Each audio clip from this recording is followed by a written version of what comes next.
Guys, welcome to part 2 of this 2023 film preview. I'm gonna be talking about the franchise movies, sequels, follow-ups, reboots, remakes, call them what you want. Part 1 was all about original movies. Part 2 is gonna be all about the franchise popcorn in your face schlop. Let's fucking do it. Magic Mike 3. Interesting. So, I like the first Magic Mike movie. What does that say about my sexual orientation? I'll let you guys deduce it. Ha ha! And then Magic Mike 2 was pretty awful. I did not like Magic Mike 2. It's like as if you took the first Magic Mike and the producer was like, oh, girls like the hot guys in them. And then you just make Magic Mike 2 and it was like just like stripping but not much else to it. There's one really cringy part in Magic Mike 2 where Childish Gambino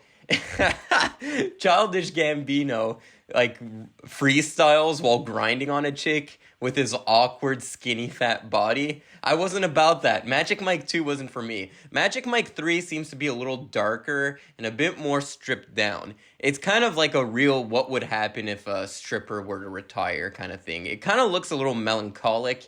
I'm happy Soderbergh is back. He put a lot of heart in that first Magic Mike movie.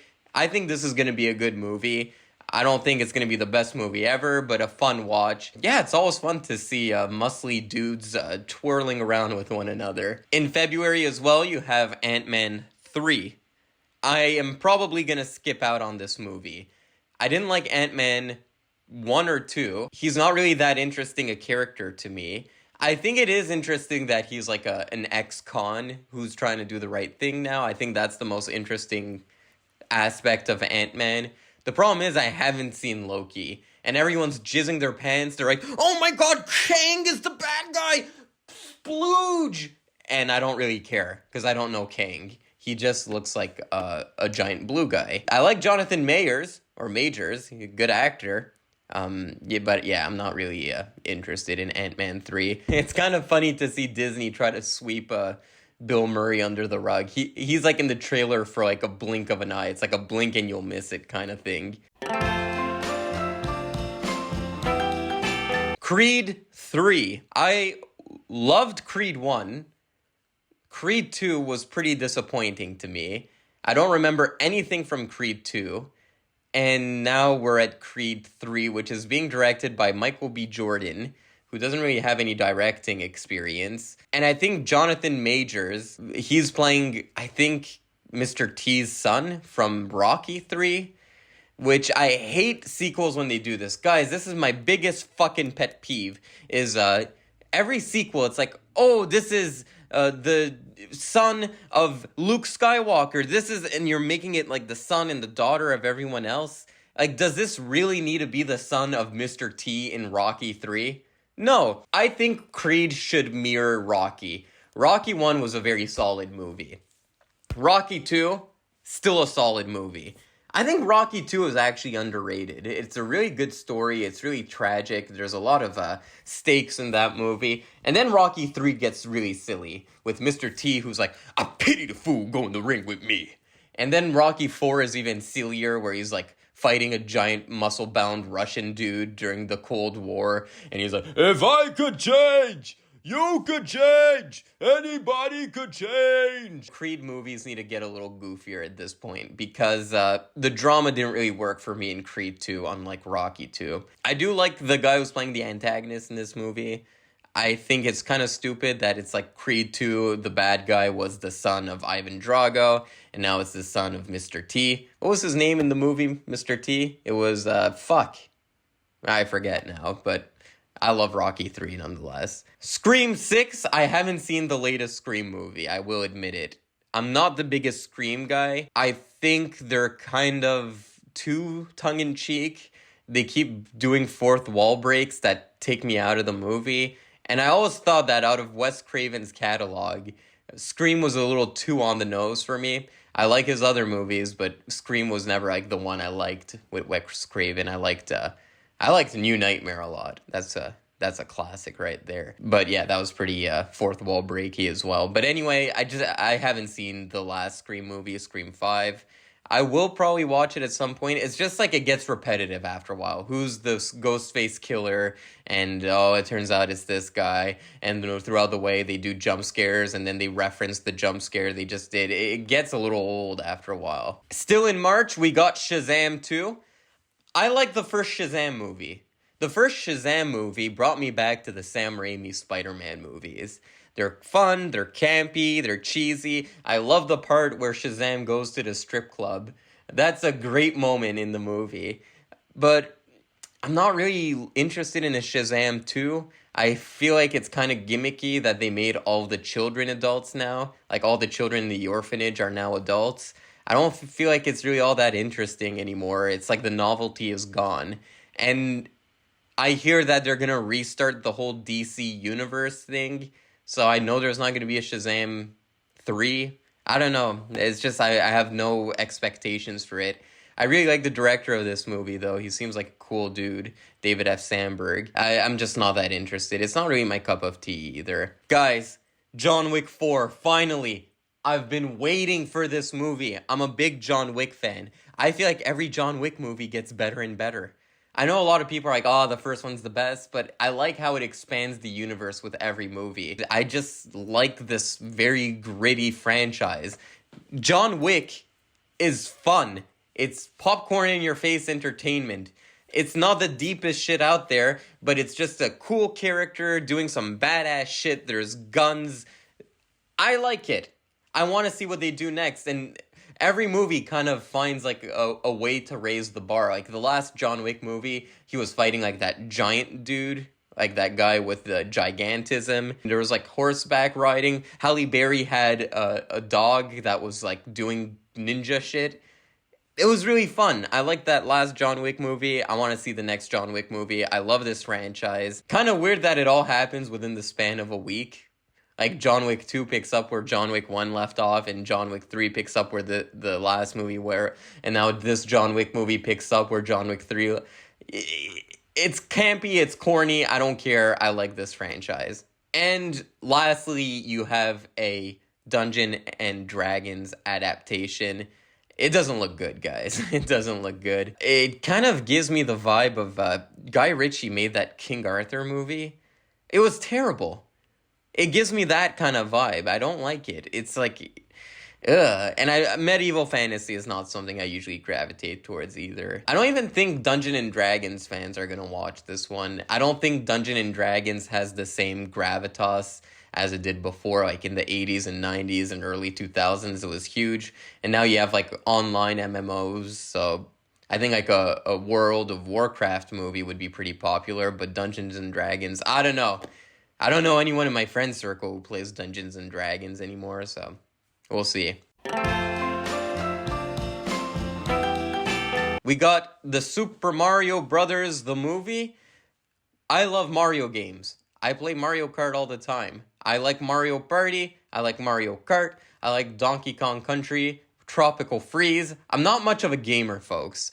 But yeah, this just looks meh. It looks kind of dumb. It's made by Illumination, who makes the Minion movies. Yeah. No, I don't see the point in making a Mario movie. Because the whole point of Mario is that it's very simple gameplay. Very thin on story. Just get to the shit already. I like a Mario game because you pick up the remote and you fucking play it. Sometimes my brother, he'll play a video game and there's 20 cutscenes and I'm like, I just want to fucking kill some fools. I just want to stomp on some Goombas, motherfucker. Mario doesn't have a big story to it. And it's also pretty cringe that, oh, Luigi is the one who got kidnapped this time. And Princess Peach is gonna help Mario because feminism. I don't get it. It's not that deep. It's Mario Bros. It doesn't need to have this revamped ideology to it. It's about a plumber who saves a princess from a castle. I don't know. Am I missing something here? And the voice acting seems really bad. Mushroom Kingdom, here we come. I can't wait to hear Seth Rogen as Donkey Kong. I just like bananas, man. Let's smoke weed, man. In April, we have a sequel to the Evil Dead remake, Evil Dead Rise. I wasn't that big into the last Evil Dead movie, the Evil Dead remake that came out in, I think, 2014-ish. Kind of weird we're getting a sequel to that movie so late. I felt like that movie had a huge hole called Bruce Campbell. Bruce Campbell is just so charismatic in the Evil Dead movies that I was just like missing that Bruce Campbellness. They could go in an Evil Dead 2 direction where Evil Dead 2 was a remake of Evil Dead 1, but they're like, okay, let's just increase the camp and make it a borderline comedy. They could do that. I don't want them to retread the same story necessarily, but if they just shift gears and made it a bit more campy. The first movie was pretty campy. There was a lot of horror gore in it, which I appreciate. It's just the leads weren't all that interesting to me. So if they find a way to make that lead a little more interesting and make it a bit more goofier, I think I'd enjoy that Evil Dead movie. I'll check what the reviews are like, and yeah. Guardians of the Galaxy 3. James Gunn returns after a controversial moment on Twitter where they found 20-year-old tweets where he said that he wanted to jerk off next to the little boy next to him in the theater, and then Disney fired him, and then they realized, oh wait, yeah, we did kind of hire the guy who was in the Trauma movies, so they rehired him. I always thought that was a stupid thing, because I've seen James Gunn in Trauma movies. I was rewatching Toxic Avenger 4 not that long ago, and James Gunn appears in it, doing a fucking Stephen Hawking impression, doing like dart dart dart, like very over the top Lou Gehrig's disease impression. And you think the little tweets are what he did bad? What the hell is going on here? What is going on indeed? The events which you are witnessing have proven my theories regarding the truly fragile nature of the space-time continuum. I don't even have a problem with what James Gunn does because I know he's a provocateur. He worked for Trauma. I love Trauma movies. That was the stupidest series of events ever, but hey, it was a blessing in disguise. He works for DC now, and he probably gets a fuck ton of money. I'm gonna watch Guardians of the Galaxy 3. I really like Guardians of the Galaxy 1. I like Guardians of the Galaxy 2 even a bit more. It was this very small character study, which was refreshing in a large blockbuster Marvel movie. It was just a bunch of people chilling on a planet, discovering a bit more about themselves. I like this cast of characters. I love Drax. I love Chris Pratt in these movies. I love Rocky Raccoon, and I like the Groot monster. It seems like this is going to be the conclusion to the Guardians of the Galaxy, which I've been longing for conclusions from Marvel. It feels like Endgame was a conclusion. You're like, oh, that was satisfying. And now I want a conclusion to Guardians of the Galaxy and be like, oh, that was satisfying. Marvel's not really good at conclusions. They conclude and then they backtrack.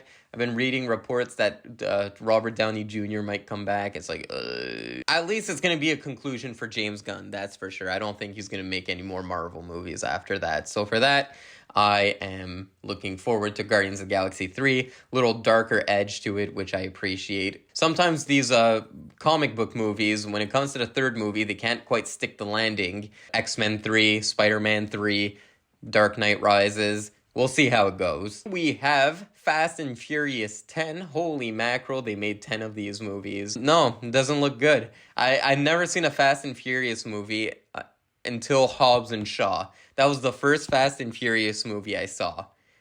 And it was terrible. It was one of the worst movies I've ever seen. And then my friend dragged me to the theater to see Fast and Furious 9. And this movie was so stupid. I'm all for campiness, but it has to kind of make sense. There's a scene where they have to destroy a satellite. So they take a car and they duct tape a rocket to the car and they have a guy drive the car into the satellite. Why didn't they just shoot a missile at the satellite? It didn't make sense. It just felt stupid. And I feel like Vin Diesel's ego is kind of getting in the way of this franchise. He's too indestructible at this point. It doesn't make for fun entertainment when you know that Vin Diesel's not even going to get a scratch. In the last movie, there's a scene where he wants to take down a horde of bad guys, and there's these two chains that are tied to the roof, and he slams the chains down, and the roof collapses on the bad guys. That's like God tier. I don't know. But I've never been a Fast and Furious fan, so who knows? These might be interesting to some. The Little Mermaid. Wow. How do I talk about The Little Mermaid? So you have two sides of the argument. You have one side of the argument where they're like, well, Little Mermaid can't be black. And I'm like, who cares? It's the Little Mermaid. She's a mermaid. She's not real. And yeah, like, I don't care if they make her black, white, Chinese. Like, it shouldn't matter all that much. And then there's the other side of the argument that's like, this is really important to black people, which I also don't understand. I don't think black people are able to relate to the Little Mermaid anymore now that she's black compared to when she's white. It's weird. Like, okay, I grew up in an Arabic family, an Arabic household, and I'd watch American movies all the time, and it's not like I'm like, oh, man, that scene in Spider-Man, I couldn't relate to it. Because in the Thanksgiving, they're eating a turkey, and me on Thanksgiving, I eat Arabic food, I eat arish, and I eat kusa. It's not like that. I don't know. I feel like just both sides of the spectrum are just so stupid. It's such like a non-issue. I think Disney intentionally does this, and maybe, this is my conspiracy theory, they like create bots that are on both extremes that collide with each other, just to like get some free publicity for this movie. And do you know how I feel about Ariel being black? I'm actually happy she's black, because if she wasn't black, this would literally be the same movie as the first movie. Like, the one difference they're gonna make is making Ariel black. And they might throw in some like female empowerment song at some point in the movie. But other than that, it's going to be the same identical movie as the original. I don't think this is going to be a good movie. Not because of the actress's skin color. I couldn't care less about that. Just because of Pinocchio, the last Disney movie, was terrible. All of these remakes, Lion King was terrible. All these remakes are fucking terrible. And for some reason, people are debating skin color instead of debating whether or not this is going to be a good movie and whether they should use their hard-earned money to watch this movie. I think this looks like an abomination of a movie. The trailer that came out was kind of bad. She was singing the Part of Your World song, and it sounded so, like, overdone. You know, like when Fergie sang the national anthem, and it was just like, Amazing Grace. It kind of sounded like that to me, but less exaggerated, obviously. I'm not interested. I'm not going to watch The Little Mermaid. I'm a full-grown man. If kids are going to watch this movie, sure, it's a kid's movie at the end of the day, but whatever.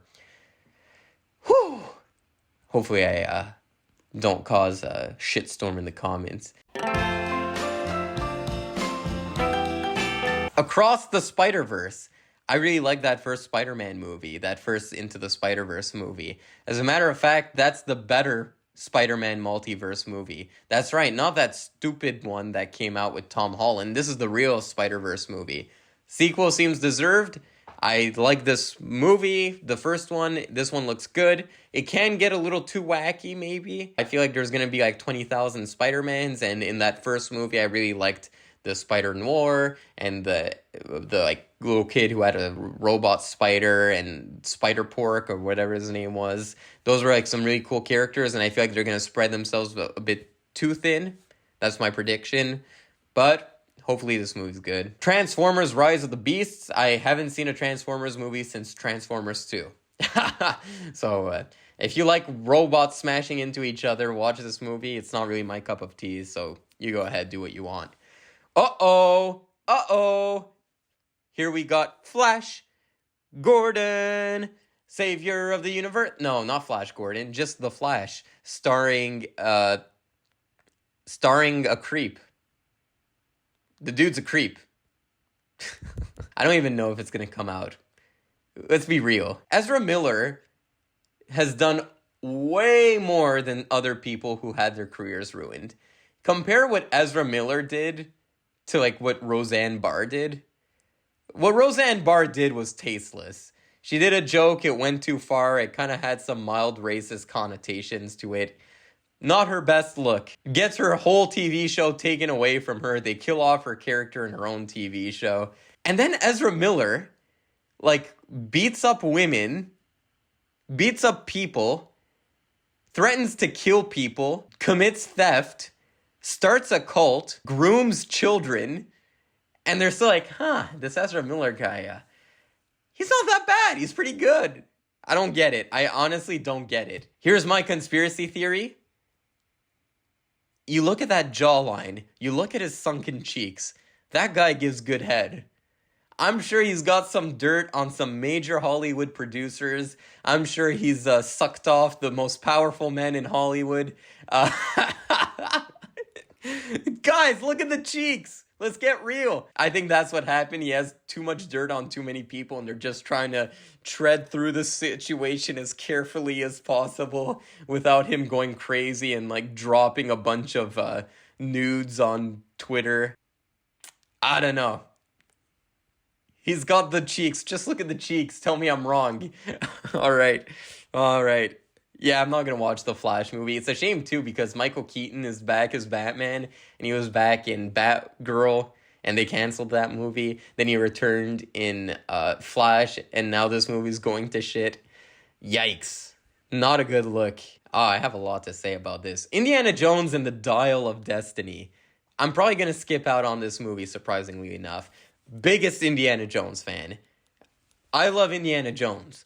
Temple of Doom being my favorite. I love Temple of Doom. Ba ba ba ba ba ba da da da da da da da da da da da. First of all, what went wrong with Kingdom of the Crystal Skull?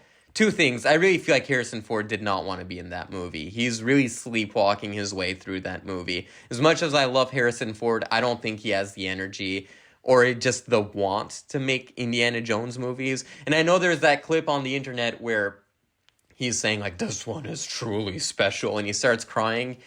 He did the same thing for The Force Awakens. He kind of sleptwalked through that one. He does that for every movie. He's really good at promoting the movie, but I think I don't think his heart is in these movies all that much anymore. At least that's the vibe I got from Kingdom of the Crystal Skull, and that's probably the vibe I'm going to get from this upcoming movie. The CG really kills these movies. What makes the original Indiana Jones movies like entertaining is that they feel real. They're like real life comic books. They're like real life Tintin books, which is really fun to watch.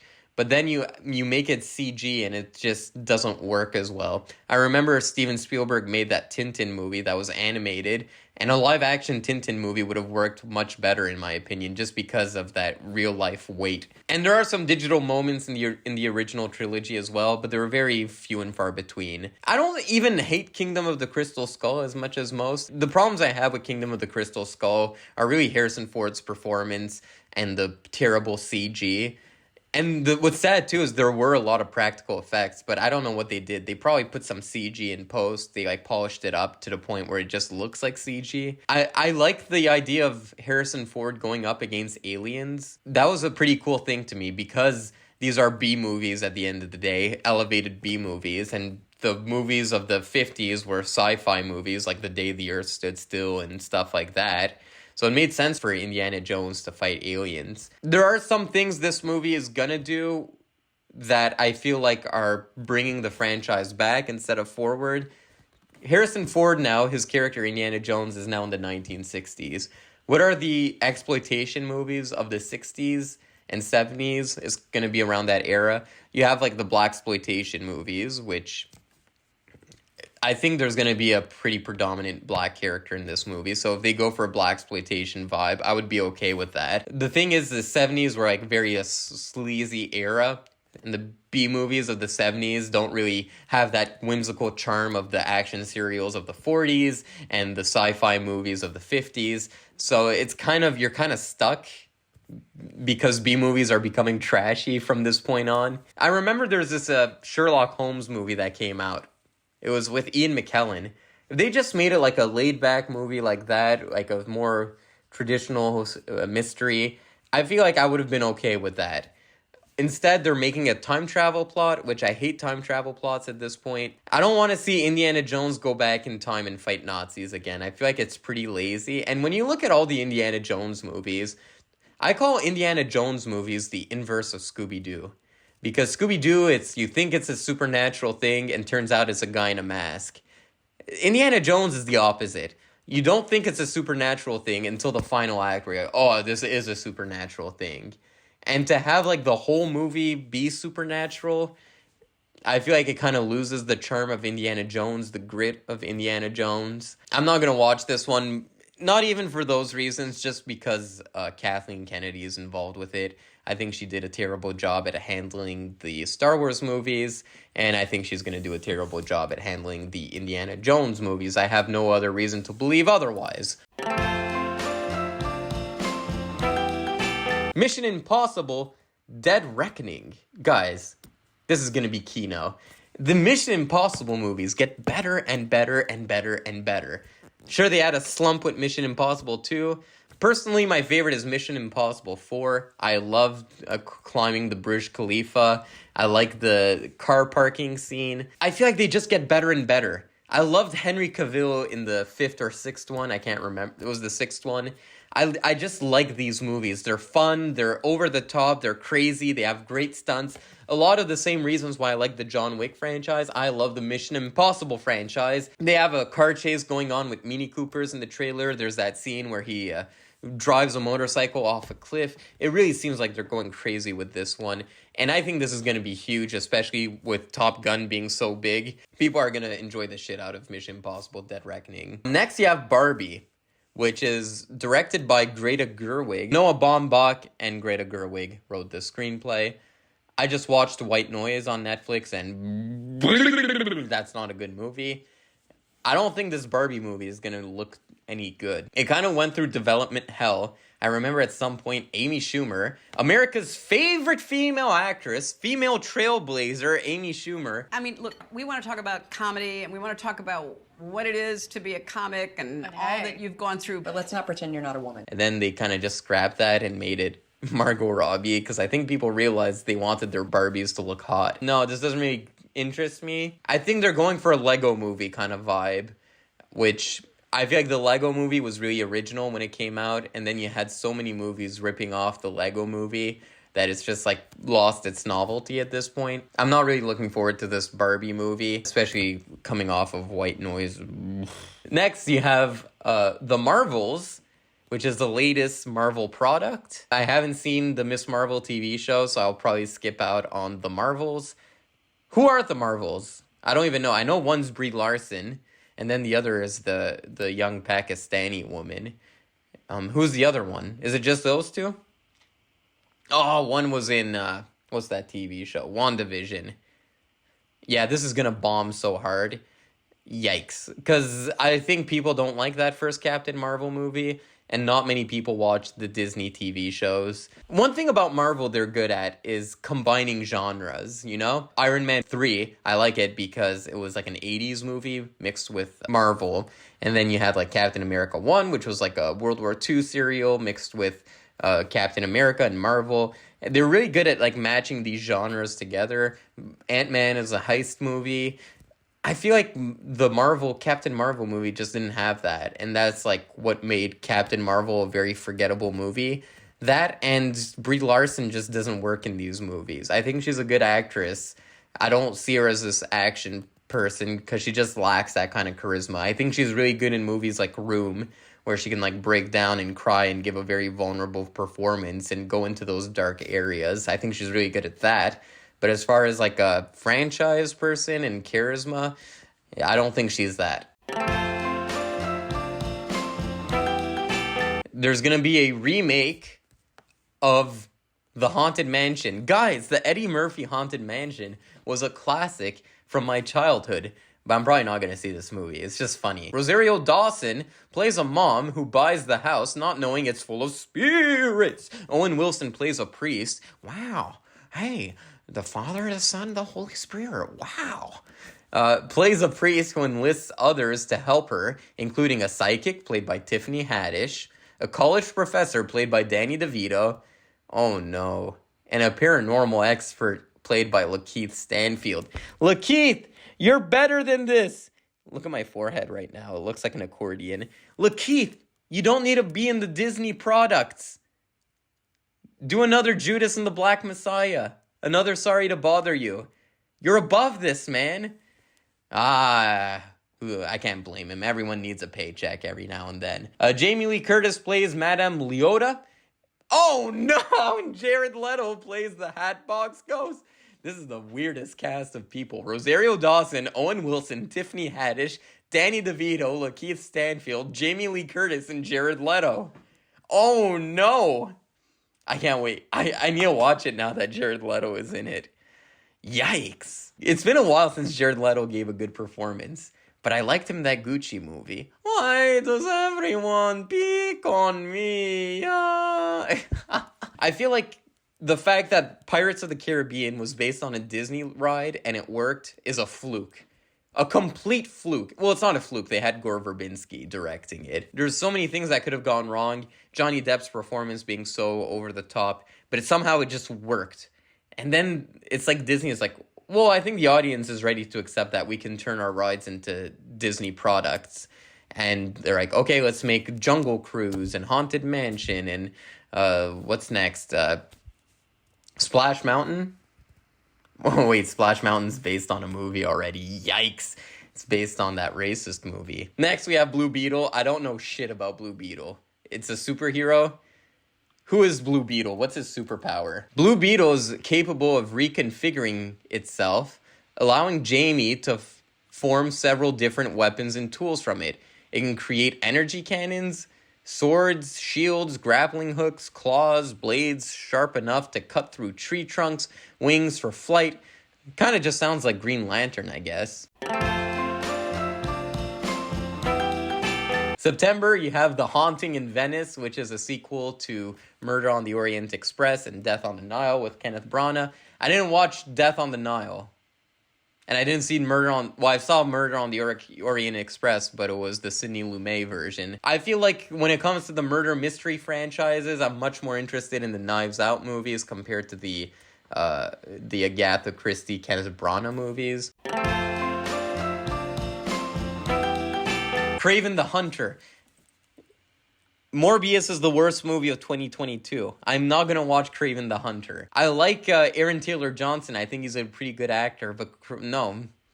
I'm not watching any more of those shitty movies. A remake of The Exorcist. Ellen Bernstein is 91 years old and she's going to be in this movie.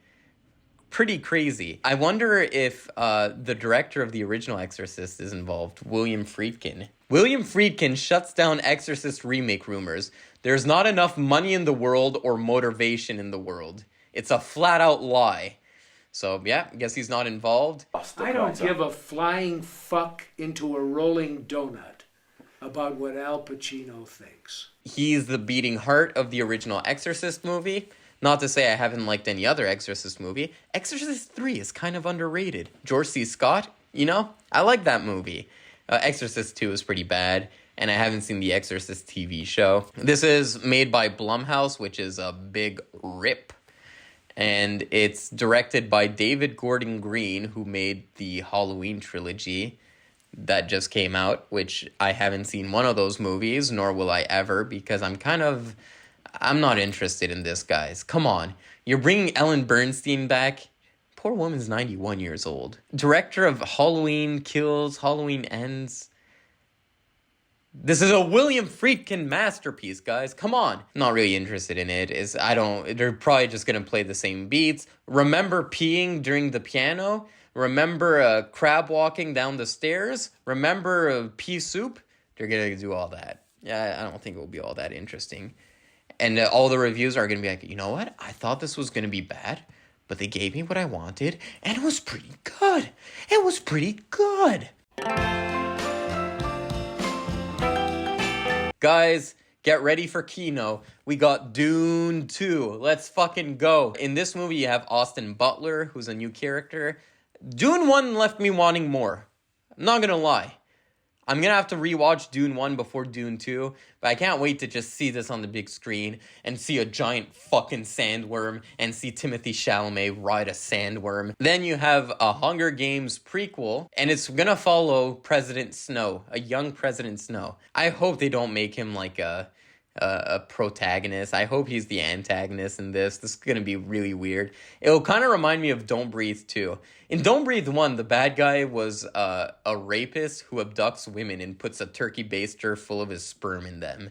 And then the Don't Breathe 2 was like, oh, let's make him the good guy. You're like, what? Hunger Games prequel. President Snow is not a nice guy. He created the Hunger Games. He has children kill each other for his own entertainment. I don't want to see him be but he was a good guy, but something went wrong. Something went wrong. His parents didn't hug him. Oh, no, I'm sorry. Rachel Zegler is in it. We'll see how that goes. We got Willy Wonka remake with Timothy Chalamet. The Tim Burton one is such a clusterfuck of a movie. I don't know. Here's the thing. There's some movies. The Wizard of Oz. You don't need to remake The Wizard of Oz. It's magical. Even when I was a kid, I knew The Wizard of Oz was a magical experience. Sure, there's some outdated effects, whatever. It came out in 1930. It's timeless. Willy Wonka, and the original one with Gene Wilder, is a timeless classic. You don't need to remake it. And again, they're probably going to go for the younger Willy Wonka, where he just has a troubled past, man. I don't care. Gene Wilder gave a perfect performance. I don't want to see another Willy Wonka movie. It's not interesting to me. Who's directing it? Paul King. What has he directed? Paddington 2, Paddington 1. I hear those Paddington movies are pretty fucking fire. But we'll see. Stars Olivia Colman, Rowan Atkinson. Mr. Bean himself is going to be in it. Teddy. Hugh Grant. We'll see. Ghostbusters Afterlife 2. I haven't seen Ghostbusters Afterlife. That female Ghostbusters movie just gave a bleh taste in my mouth. Yeah, I did not like that movie. A remake of The Color Purple, starring Halle Berry, I can't say her name, Halle Bailey. The girl who's going to be in the Little Mermaid remake, she's going to be in the Color Purple remake. It's the director of Black is King, which was the Beyonce Vanity Project. He'll probably get the Best Picture accolades. Oscars! Best Picture nomination! Aquaman 2, Electric Boogaloo, which is another movie that's in production hell because of Amber Turd. Dude, if I were a fucking press junket journalist, I'd have so much fun with DC.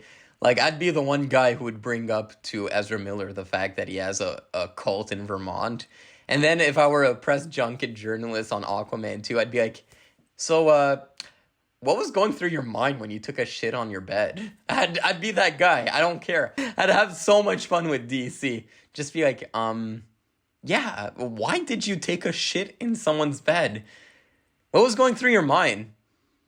Did you just, like, see the shit after and be like, I'm gonna keep that there?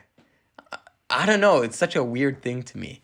Guys, those are all the franchise products coming out in 2023. Guys, what movies are you looking forward to in 2023? Comment below, let me know, and I'll see you around. Take care.